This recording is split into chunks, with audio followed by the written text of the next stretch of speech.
Bismillahirrahmanirrahim. Assalamualaikum warahmatullahi wabarakatuh.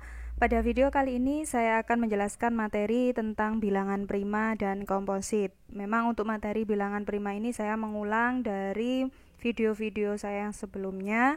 Di sini saya akan menjabarkan lebih detail lagi tentang definisi bilangan prima, kemudian ada istilah bilangan komposit, kemudian nanti saya berikan contoh dan juga beberapa teorema. Mungkin pada video ini saya tidak akan menjelaskan pembuktian teorema secara keseluruhan.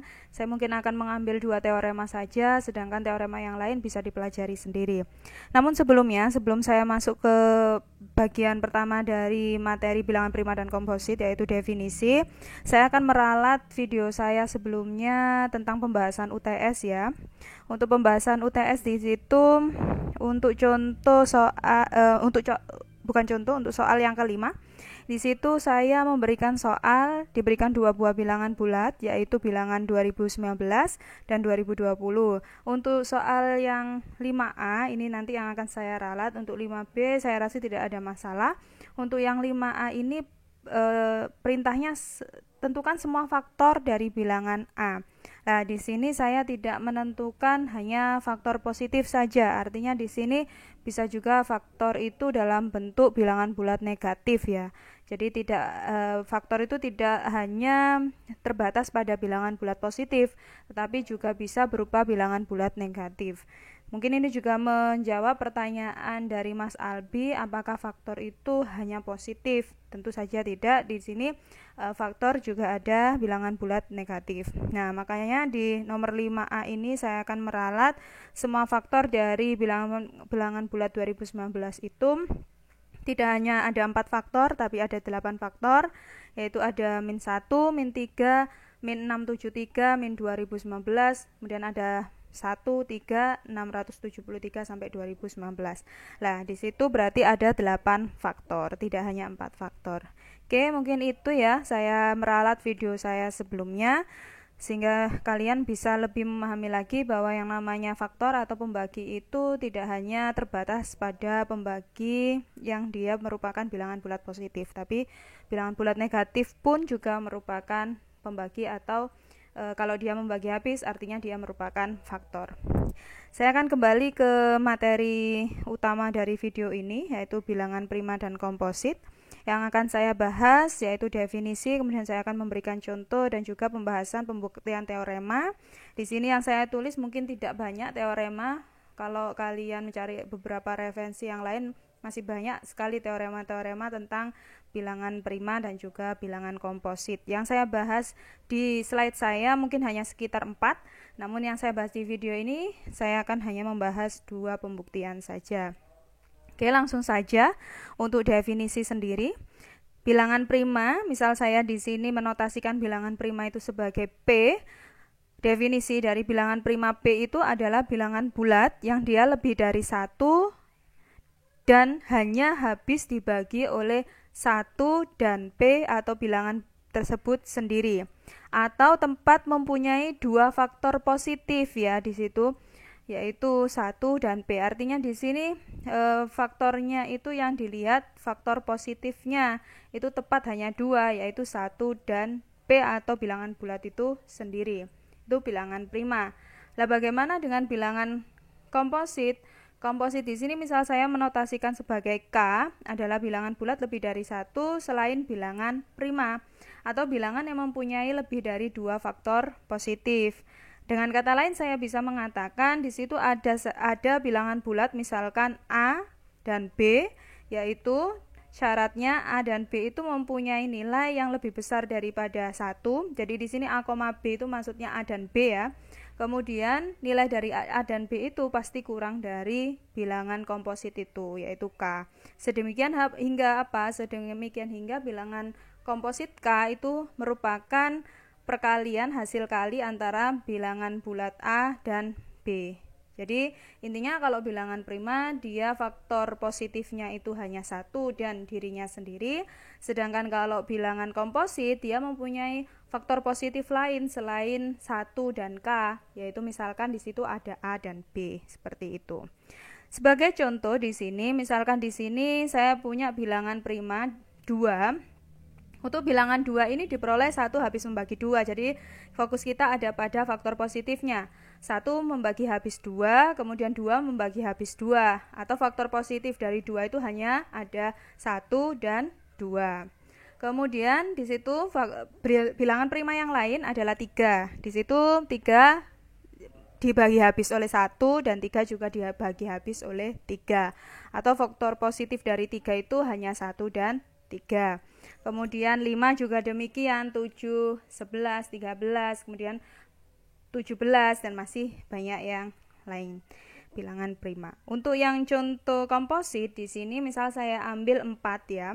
Bilangan 4 ini diperoleh 1 membagi habis 4, kemudian 2 juga habis membagi 4, 4 juga habis membagi 4.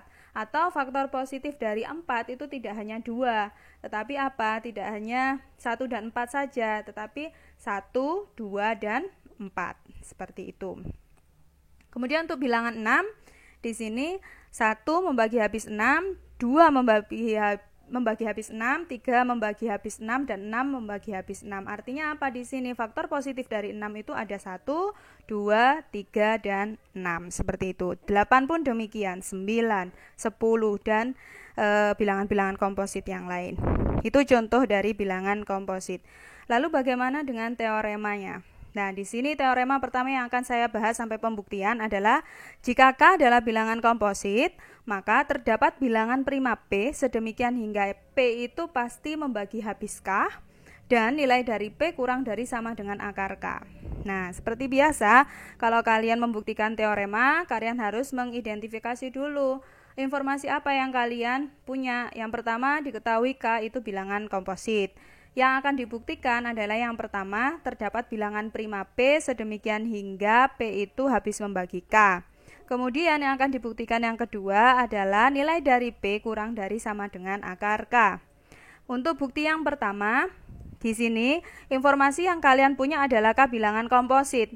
Sesuai definisi dari bilangan komposit tadi, kalau K bilangan komposit, maka pasti terdapat bilangan bulat P dan Q yang nilai dari P dan Q itu pasti lebih besar dari 1 dan kurang dari K. Sedemikian hingga apa? Sedemikian hingga K itu merupakan hasil perkalian dari bilangan bulat P dan Q tersebut. Atau P itu pasti membagi habis K. Seperti itu. Nah, di sini sekarang kita klaim P itu adalah pembagi terkecil dari K, di mana P itu merupakan bilangan prima. Nah, kita akan membuktikan dengan bukti kontradiksi, yaitu di sini misalkan P itu bukan prima. Yang kita misalkan ya, kalau di sini P itu prima diklaimnya, tetapi dengan bukti kontradiksi kita misalkan P-nya bukan prima. Maka kalau P itu bukan prima, pasti dia komposit. Kalau komposit berarti ada bilangan bulat lagi A dan B, di mana nilai dari A dan B itu lebih besar dari 1 dan kurang dari P. Sehingga apa? Sehingga P tadi itu merupakan hasil perkalian dari A dan B. Dengan di sini misalkan A itu habis membagi P. Jadi salah satu yang habis membagi yaitu A, kita misalkan A habis membagi P. Yang berakibat apa? Kalau A habis membagi P, kita ingat lagi teorema tentang habis dibagi ya. Di situ kalau ada A habis membagi P, maka kemudian di sini P habis membagi K, maka jelas A habis membagi K. Nah, hal tersebut kontradiksi dengan pernyataan awal. Yang pernyataan awal tadi yang diklaim apa? P itu pembagi terkecil dari K. Tapi ternyata di sini ada lagi yang lebih kecil, yaitu apa? A. Kalau kita misalkan P itu bukan prima. Maka itu kontradiksi dengan pernyataan tersebut sehingga jelas P ini merupakan bilangan prima, bukan bilangan komposit. Sedemikian hingga apa? Sedemikian hingga pasti hanya P itu yang terkecil yang bisa membagi K. Tidak ada lagi yang terkecil seperti itu. Itu ya. Kemudian untuk yang kedua sama di sini. Selanjutnya K itu bilangan komposit. Berarti apa? Terdapat P dan Q elemen dari bilangan bulat dengan 1 kurang dari P dan Q ya, kurang dari K. Lah di sini lebih didetailkan lagi, kita misalkan P-nya itu kurang dari sama dengan Q. Jadi nilainya bisa kurang dari Q atau bisa sama dengan Q.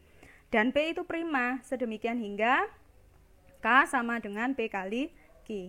Kita melakukan bukti kontradiksi lagi. Andaikan di sini tidak seperti ini, tapi apa? Q itu lebih besar dari sama dengan P, tapi lebih besar dari akar K. Maka jelas P kali Q itu lebih besar dari akar K kuadrat sama dengan K. Hal tersebut ini kontradiksi dengan apa? Pernyataan bahwa K itu sama dengan P kali Q. Akibatnya apa? Akibatnya supaya bisa memenuhi K sama dengan supaya K sama dengan P kali Q, maka P itu harusnya bukan lebih besar tapi kurang dari sama dengan akar K. Seperti itu. Itu untuk pembuktian teorema yang pertama. Kita lanjutkan untuk teorema yang kedua. Diberikan P bilangan prima dengan di sini A, B elemen bilangan bulat sedemikian hingga P habis membagi A plus B dan P habis membagi A, maka jelas P pasti membagi habis B. Nah, ini pembuktiannya yang kita ketahui P bilangan prima, kemudian P habis membagi A plus B, dan P habis membagi A dengan A dan B itu elemen bilangan bulat. Yang akan kita buktikan adalah P pasti habis membagi B. Nah, pembuktiannya seperti ini, P habis membagi A plus B, artinya terdapat N1 elemen bilangan bulat. Jadi ini pengertian habis dibagi ya, pengertian habis dibagi itu kan kalau P habis membagi A plus B artinya terdapat suatu bilangan bulat, kita misalkan N1, demikian hingga A plus B sama dengan N1 kali P. Selanjutnya P habis membagi A, berarti terdapat N2 elemen bilangan bulat, sedemikian hingga A sama dengan N2 kali P. Nah, kita tinggal mensubstitusikan A sama dengan N2 kali P ini ke persamaan A plus B sama dengan N1 kali P. Kita peroleh A plus B sama dengan N2 kali P, A-nya kita ganti dengan A-nya kita ganti dengan, oh ini kebalik ya, mohon maaf. Ini A plus B sama dengan N1 kali P, ya kan? Kemudian, oke, ini yang benar ini 1. Ini 1. Kemudian yang ini A-nya itu sama dengan N2 kali P. Justru ini yang 2. N2 kali P ditambah B, ini N1 ya. Mohon maaf, ini ada kekeliruan. Kemudian berarti di sini N1 kali P dikurangi ini N2. N2 kali P. Jadi ini saya punyanya N1 dikurangi N2 kali P. Lah, kita tahu bahwa operasi bilangan bulat itu bersifat tertutup. Kalau ada N1 dikurangi N2, pasti di situ hasilnya N, di mana N adalah bilangan bulat juga, ya kan? Sehingga di sini kita dapatkan B sama dengan N kali P, yang berarti apa? Berarti P habis membagi B, seperti itu. Oke, ada beberapa hal yang salah, mohon nanti bisa diperbaiki kalau memang dicatat ulang, seperti itu. Masih ada beberapa teorema lagi tentang bilangan prima dan bilangan bulat ya di sini. Terdapat tak terhingga banyak bilangan prima di situ. Ini saya sudah mendetailkan, silakan dipelajari. Kemudian di teorema 4, jika P bilangan prima dan P habis membagi A kali B, maka P habis membagi A atau P habis membagi P. Oke. Itu ini juga ada pembuktiannya, mungkin itu saja yang bisa saya sampaikan untuk materi terkait bilangan prima dan komposit. Kalau ada yang masih perlu ditanyakan, silakan tulis di kolom komentar. Terima kasih. Wassalamualaikum warahmatullahi wabarakatuh.